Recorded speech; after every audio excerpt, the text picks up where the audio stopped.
بسم اللہ الرحمن الرحیم۔ السلام علیکم ناظرین، دمشق میں ایک بہت بڑی مسجد ہے جو کہ مسجد جامع توبہ کے نام سے مشہور ہے۔ اس میں ایک طالب علم جو کہ بہت زیادہ غریب اور عزت نفس میں مشہور تھا، وہ اسی مسجد کے ایک کمرے میں ساکن تھا۔ 2 روز گزر چکے تھے کہ اس نے کچھ نہیں کھایا تھا اور اس کے پاس کھانے کے لیے کوئی چیز نہیں تھی اور نہ کوئی پیسہ اس کے پاس تھا۔ تیسرے روز بھوک کی شدت سے اسے احساس ہوا کہ وہ مرنے کے قریب ہے۔ سوچنے لگا کہ اب میں اس حالت میں ہوں کہ شرعاً حتیٰ کہ مردار اور یا ضرورت کے مطابق چوری چیز بھی جائز ہے، اسی بنا پر چوری کا راستہ بہترین راہ تھی۔ شیخ طنطاوی کہتے ہیں یہ سچا واقعہ ہے اور میں ان لوگوں کو اچھی طرح جانتا ہوں اور اس واقعے کی تفصیل سے آگاہ ہوں۔ یہ مسجد ایک قدیمی محلے میں واقع ہے اور وہاں تمام مکانات قدیمی طرز پر اس طرح بنے ہوئے ہیں کہ ایک دوسرے کی چھتیں آپس میں ملی ہوئی ہیں اور چھتوں سے ہی سارے محلے میں جایا جا سکتا ہے۔ یہ جوان مسجد کی چھت پر گیا، وہاں سے محلے کے گھروں کی طرف چل دیا۔ پہلے گھر میں پہنچا تو دیکھا وہاں کچھ خواتین ہیں، سر جھکا کے وہاں سے چلا گیا۔ بعد والے گھر پہنچا تو دیکھا گھر خالی ہے، لیکن اس گھر سے کھانے کی خوشبو آ رہی ہے۔ بھوک کی شدت میں جب کھانے کی خوشبو اس کے دماغ میں پہنچی تو بھوک کی مانند اس کو اپنی طرف کھینچ لیا۔ یہ مکان ایک منزل تھا۔ فوراً باورچی خانے میں پہنچا، دیگچی کا ڈھکن اٹھایا تو اس میں بھرے ہوئے بینگن کا سالن تھا۔ ایک بینگن اٹھایا، بھوک کی شدت سے سالن کے گرم ہونے کی بھی پرواہ نہیں کی، بینگن کو دانتوں سے کاٹا اور جیسے ہی نگلنا چاہا اسی وقت عقل اپنی جگہ واپس آ گئی اور اس کا ایمان جاگ گیا۔ اپنے آپ سے کہنے لگا خدا کی پناہ، میں طالب علم ہوں، لوگوں کے گھر میں گھسوں اور چوری کروں۔ اپنے اس فعل پر شرم آ گئی، پشیمان ہوا اور استغفار کیا اور پھر بینگن کو واپس دیگچی میں رکھ دیا اور جیسے آیا تھا ویسے ہی واپس لوٹ گیا اور مسجد میں داخل ہو کر شیخ کے حلقے درس میں حاضر ہوا۔ بھوک کی شدت سے سمجھ نہیں پا رہا تھا کہ شیخ کیا درس دے رہے ہیں۔ جب شیخ درس سے فارغ ہوئے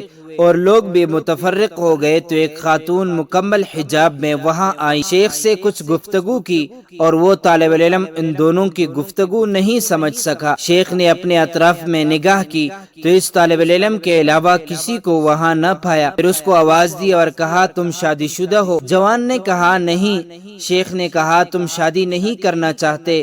جوان خاموش رہ گیا۔ شیخ نے پھر کہا مجھے بتاؤ تم شادی کرنا چاہتے ہو یا نہیں؟ اس جوان نے جواب دیا خدا کی قسم میرے پاس ایک لقمہ روٹی کے لیے پیسے نہیں ہے، میں کس طرح شادی کروں؟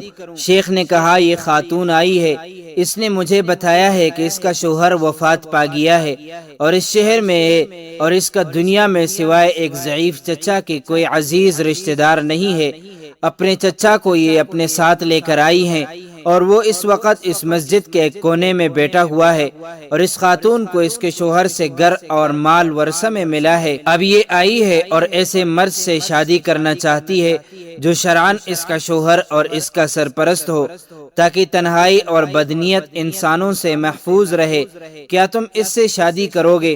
جوان نے کہا ہاں، اور پھر اس خاتون سے پوچھا کہ تم اس کو اپنے شوہر کے طور پر قبول کرتی ہو؟ اس نے بھی مثبت جواب دیا۔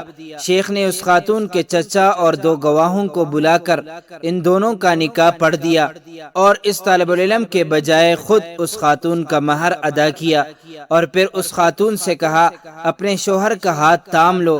اس نے ہاتھ تھام لیا اور اپنے گھر کی طرف اپنے شوہر کے رہنمائی کی۔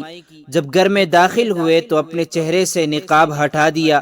وہ جوان اپنی زوجہ کے حسن و جمال سے حیران ہو گیا اور جب اس گھر کی طرف متوجہ ہوا تو دیکھا کہ یہ وہی گھر ہے جس میں وہ داخل ہوا تھا۔ زوجہ نے شوہر سے پوچھا کہ تمہیں کچھ کھانے کے لیے لے آؤں؟ کہا ہاں۔ اس نے دیگچی کا ڈھکن اٹھایا اور بینگن کو دیکھا اور بولی عجیب ہے، گھر میں کون آیا تھا اور اس نے بینگن کو دانتوں سے کاٹا ہے؟ وہ جوان رونے لگا اور اپنا قصہ اس کو سنا دیا۔ زوجہ نے کہا یہ تمہاری امانت داری اور تقوی کا نتیجہ ہے، تم نے حرام بینگن کھانے سے اجتناب کیا تو اللہ نے سارا گھر اور گھر کی مالکہ کو حلال طریقے سے تمہیں دے دیا۔ سبحان اللہ۔ جو کوئی اللہ کے خاطر کسی گناہ کو ترک کر دے اور تقوی اختیار کرے تو اللہ اس کے مقابل میں بہتر چیز اس کو عطا کرتا ہے۔ اللہ تعالی ہمیں نیک اعمال کی توفیق عطا فرمائے اور حرام سے بچنے کی توفیق عطا فرمائے، آمین۔ معزز ناظرین، امید کرتا ہوں آپ کو یہ ویڈیو اچھی لگی ہوگی۔ مزید معلومات کے لیے ہمارے چینل کو سبسکرائب کیجیے۔ اگر زندگی کے لمحات مزید باقی رہے تو آپ کے لیے ایک اور بہترین ویڈیو لے کر حاضر ہوں گا۔ تب تک کے لیے اللہ حافظ۔